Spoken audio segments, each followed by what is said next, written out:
Magandang araw po sa inyong lahat mga kamachos! Ngayon naman po pag-aaralan natin ang naging laro ni Wesley So, especially sa kanyang last round battle kontra sa taong mahilig mag-sacrifice, napaka-agresibo at tactician talaga, Danil Dubov ng Russia.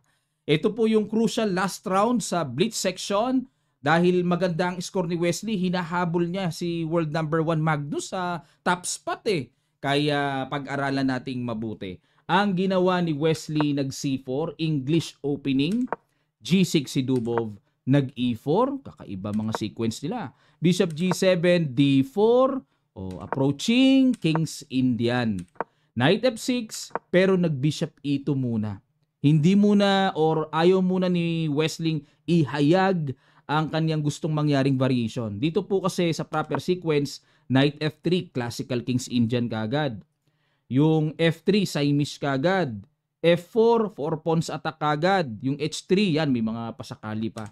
Isa ito sa medyo may gustong mangyari. Castling, pero di na nakatiis si Wesley. Nag-Knight F3 na. Hayag na. Classical variation. Pero nag-Rook E8 naman itong si Dubov. Dito ang natural, Knight C6, Knight BD7, C5, nag-Rook E8, tingnan natin. Nag-H3, ayan, para protection muna sa G4. Knight C6, at din E5 dito. Inistorbo kagad ni Wesley. Dito kasi natural na nakikita natin, di ba, yung castling. Pero ito kasi plano ni Dubov. Halimbawa, mag-natural na castling lang. Mag-E5 kasi. Tapos pag nag-D4, papasok ang Knight. Ano pong dahilan na tipong sacrifice ng isang pawn?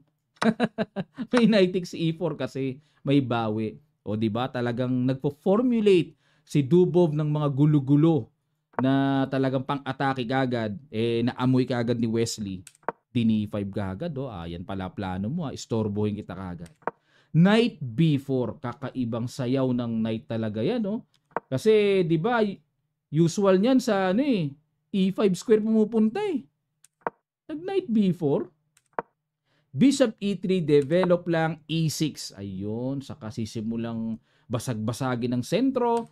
At nag-Knight D2. Ano ang idea niyan? Preparasyon para magkadepensa yung pawn E4. Capture, C takes D5.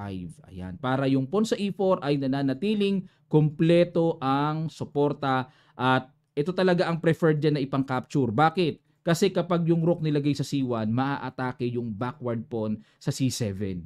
Yan po yung mga planuhan yan Nag C6, nakita kagad ni Dubov, ay tatargetin mo yung C7 ko. Di basagin ko kagad yan, gamitin pambasag sa gitna. Yan, nilagyan ng bad move dito ng computer, pero yan din naman ang gusto niya sa infinite analysis niya dito. Siguro ang gusto niya yung old line na C5. Kasi ito pong C6, ay lumalabas na novelty sa kanilang naging bakbakan. Nag-A3 paalis, Knight A6, kumapture sa C6. Ayaw pa rin ng computer engine. Ang gusto niya, capturein yung Knight para makuha ng buong buo yung pawn sa C6. Halimbawa, maghangad na bawiin, may Rook C1 kasi. Na hindi basta-basta makakapture ang pawn, may Knight D5. Tapos, kung saan man aalis ang Reyna, may Knight C7. Madodouble. Yun ang mga planuhan, mga kamatsas. Okay, balik tayo. Pero inuna ni Wesley yung pawn C6, capture, castle, Knight C7, Knight C4. Ang gusto lang naman ni Wesley, i-threat yung pawn sa D6, pero binad mo ba, no? Dapat daw is Queen C2. Okay, para itong tore ipaubaya sa D file, yan ang ipang pressure sa D6, at itong tore sa C file para naman itapat sa C6 na mahina. Yan ang strategy, no? Pero nag-Knight C4, nag-D5. Good move by Dubov. Solid yan. Knight A5, pinuntahan yung weak pawn. Knight takes E4, Knight takes C6, nakipagsabayan ng bangas si Dubov. Yan talaga ang forte niyan, yung sabay-sabayan. Queen D6, Knight D4, at dito mga kamatsas, talaga nga namang may pambihirang binitawan si Duboving. Brilliant sa computer. Ano kaya yon? Pakiguess nyo sa ilang sandali lang, tutuloy ka agad natin. Start.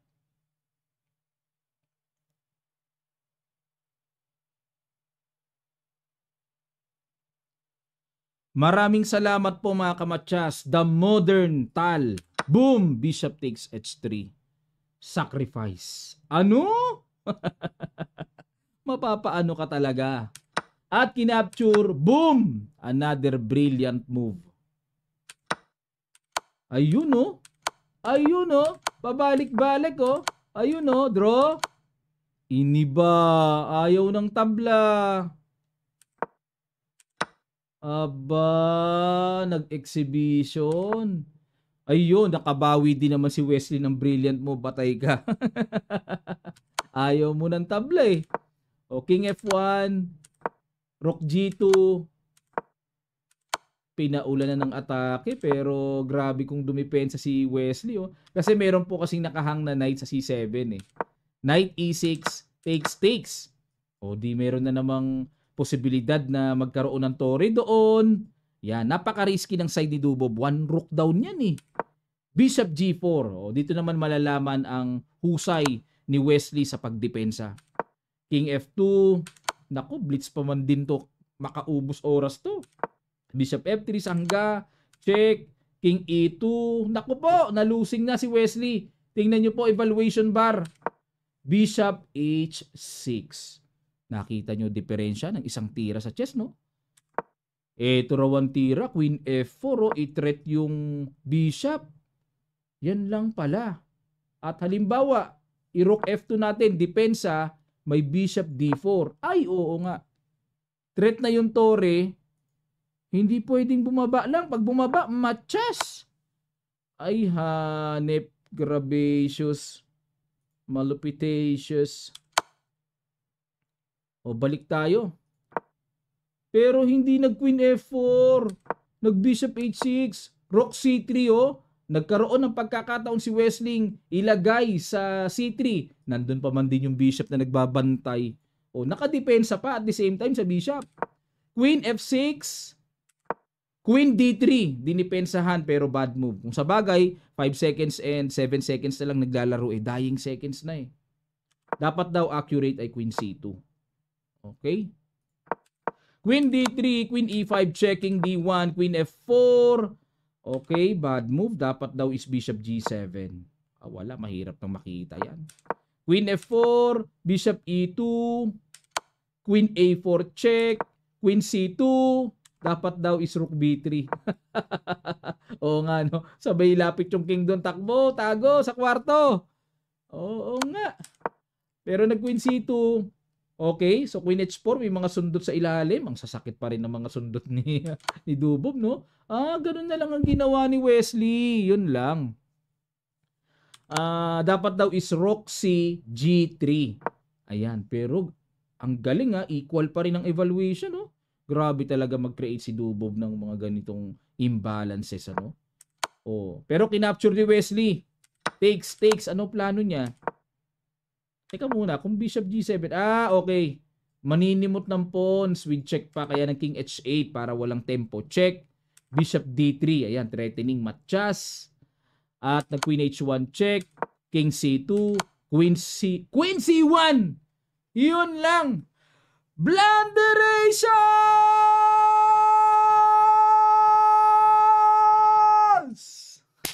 Woo! Blunderations mga kamatsas. Nasigawan tuloy ni Coach Naba.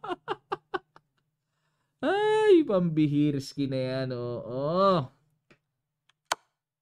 Dapat daw ang tira is Queen H2 check. Kagaya nga po ng nasabi ko, dying seconds na sila pareho. Kung yan, King B3, sabay Bishop G7. Safe ang H7, walang matchas. Threat pa ang tore, may paparating pang Rook B8, baka mauna ang buhay ng position dito ni Wesley. Mauuna. Ang birang Queen C1 niya, no? King B3, Rook B8 check, King A4. May check pa ba? Dito sa D1. Mangyari ang mabigat dito, nakabitin palagi yung H7 matchas, nakabitin ng Reyna. Nag-Queen F4 check and nag-King A5. At dito po, wala na bang check? Wala na. Papaano aawatin yung H7? Yan ang tanong. Papaano aawatin? Queen C7? Wala, may Rook. Rook B7, yun nga lang dito kailangan makita pa rin yung super accurate mga kamatsas, Bishop F5. Yan muna. Kasi kung check doon, may Bishop F8 pa eh. May sangga eh. Pero ito ang brilliant move na naman. Bishop F5. Yan ang brilliant. Bakit? Pangtakip para mag Rook C8 check na. May matcha sa ilalim kahit iharang yung Bishop. Pag kinapture ng Queen, Queen takes H6. Ayun no. Diba? Pag nag King G8, Rook C8, King F7, and Rook F8. Ayun. So winning na rin. Kakapturing yung Reyna. Kahit hindi mamatchas pero fatal na rin. Tapos next, check kuha yung Torre sa likod. Ayun oh. Pero napakabigat naman ng Bishop F5 na to. Bigat para makita sa ganung ka dying seconds. Nag-resign ba o na flag down? Ano ba nangyari? O resign niya. May oras pa si Dubob eh. Ni-resign eh. Grabe, ang ganda ng laban nila, no? Grabe yung mga naglakbay na yung hari ni Wesley, oh. Nasa critical na yung position, eh. Ay, ganun talaga ang chess. Ito po ang kanilang standing, mga kamatsas. Ang ganda ng naging performance ni Wesley sa overall blitz section. Second place, not bad.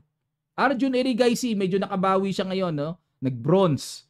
Oh, si Wesley, nag-third sa rapid, tie for second siya eh, no? Second, third, tapos ngayon naman, silver. Maganda. Okay ang performance si Wesley kung ako po ang tatanungin, ano? Very consistent. Si Magnus talaga, super consistent, talagang champion. Grabe, ang galing, ano? At mamaya po mag-a-analyze din tayo pipili ako ng pinakamatinding naging laro ni Magnus sa kanyang lahat ng naging laro sa blitz section na ito para kapulutan natin ng mga aral. Okay, maraming salamat po mga kamatsas. And congrats sa Wesley So fans. Congrats sa Magnus Carlsen fans sa buong mundo. At marami pa po tayong paparating na mga i-analyze mga kamatsas na talagang kapupulutan natin ng aral. At sana lagi po kayo makasuporta. Subscribe po kayo sa channel na ito kung di pa kayo nakakapag-subscribe. At mag-follow na rin kayo sa ating Facebook page Kamatsas at sa ating Facebook page Roderick Nava. Dalawa po ang ating Facebook page. Mag-follow na rin po kayo doon. Maraming salamat. Magkita-kita pa tayo sa mga susunod pang chess updates.